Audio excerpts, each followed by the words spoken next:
It's a tough one. This is, of course, the calm before the storm, perhaps. We have so little to go on. The man's been a vice president, politician. The responsible people say, give him a break, let's wait and see what he does. My own position, and then they say, well, he is such a chameleon, but he could go either way, so to speak. And they point out that he was historically more moderate than Reagan, who has always had a wild hair up his nose.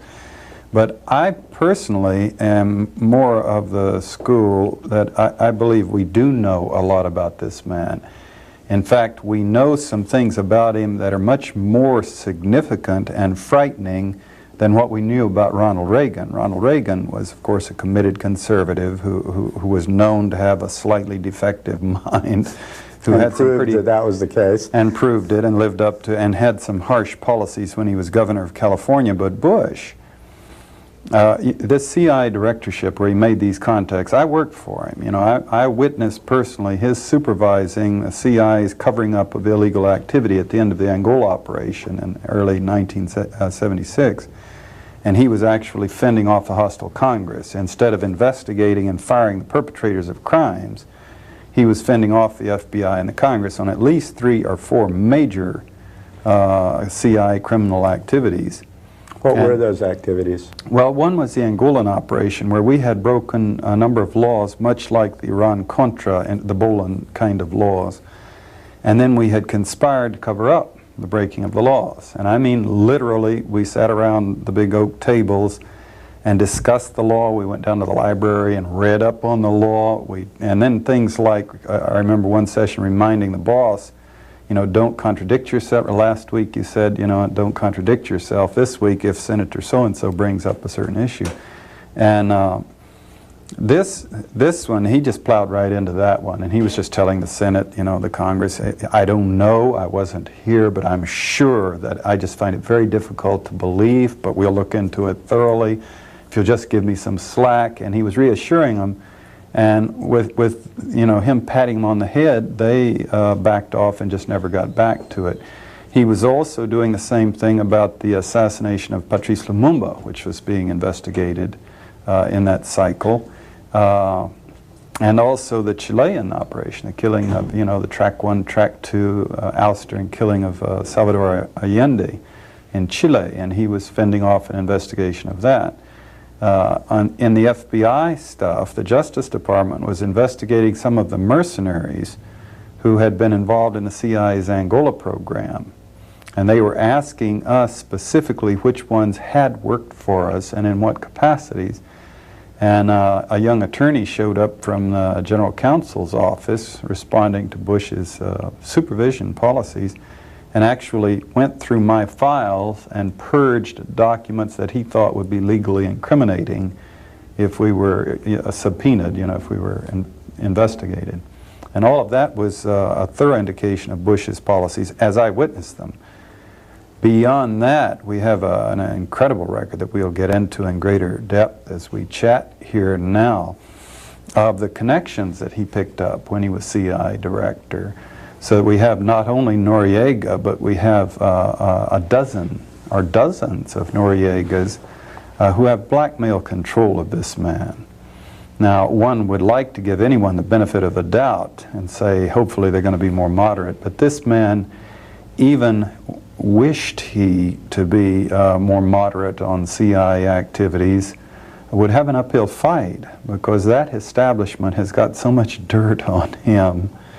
And I personally don't believe he really has any desire or instincts to withdraw from them. I think he sees a secret world that goes back to that skull and bones thing at Yale, that kind of secret elite manipulation, the Knights of Malta. I think psychologically he's just deeply committed to a view of the world where there's elite insiders who are well above the normal laws of man and God. You look at see who's been the heads of the CIA all these years, and it's been people who've been right up at the top and intermingled, interlocked with the top people in the American power structure.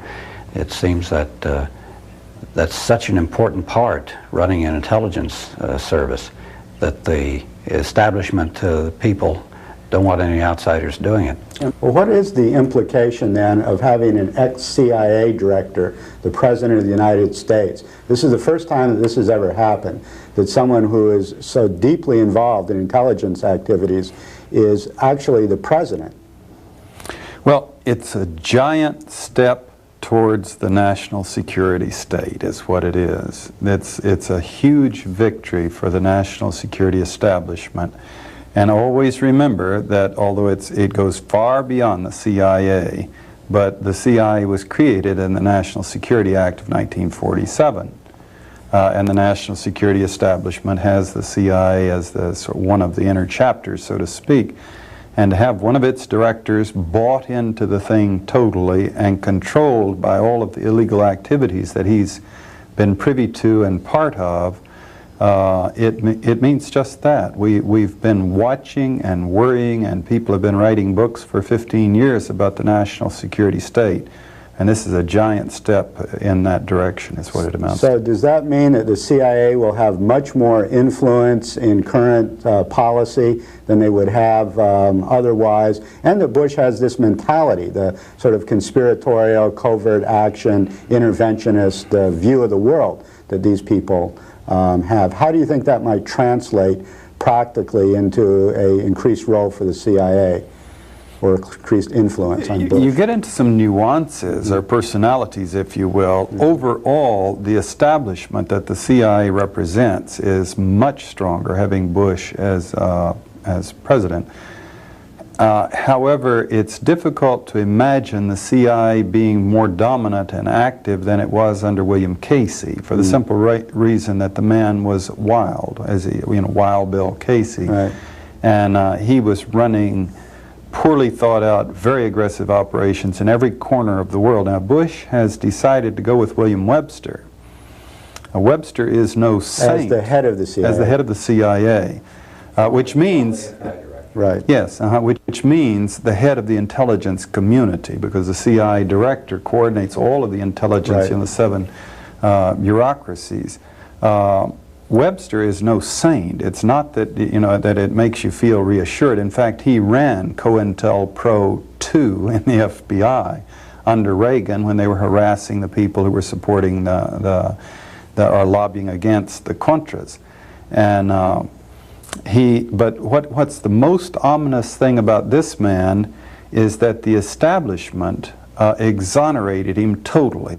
He was permitted by the Congress, by the establishment, by the Washington Post media, at the end of that thing, when it was exposed, of taking the idiots out, the stupidity out, the moron out, of saying, well, it's true I was director of the FBI, but I wasn't aware of any of these activities.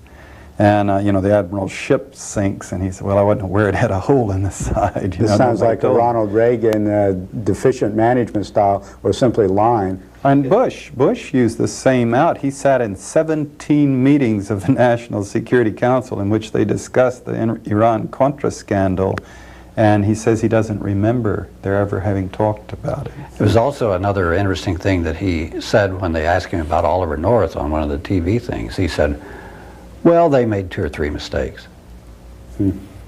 The fact that it was all illegal never even fazed him. It didn't make any difference. Back to Webster, though, it's interesting to note that 2 levels of the intelligence or national security establishment, not the community, the hard, the paid professionals, the on-duty professionals, but the community has spoken out at 2 levels. One, at the Henry Kissinger level, they've gotten together and published a paper in which they have spelled out policies that Bush should follow, which speak pretty openly of brutality towards the Third World. And then at a level below that, the Georgetown professors, where McFarlane went to work after he left the White House, where Ray Klein and others operate from, where they publish these books, the intelligence requirements for the 80s, and now they've come out for the 90s. These people, Robert Gates, the former deputy director, these people have come out with publications and statements and radio interviews and whatnot, vigorously protesting Webster as CIA director because they say he is soft on covert action. He's not aggressive enough. Yet we know that Bush is such a believer in covert action that at least it's unlikely there'll be that much of a curtailing of covert action. Well, we're getting into nuances. They're going to run operations for sure. It's a question of how many and how wild. And then at a certain point, you see, it's almost in the world's interest. God knows this is a perverse kind of logic, but it's almost in the world's interest to have a William Casey as opposed to William Webster, because Casey would go so far that he would self-destruct. Right. He was truly crazy, wild. And so these things would be exposed, and there would be a reaction. The Congress would clash with him endlessly. He would mining the harbors and lie about it. Whereas Webster is muting it with the Congress and building good relations, and by having a little bit better judgment, he may actually accomplish more in the long run, and it may be harder for us to crack it open.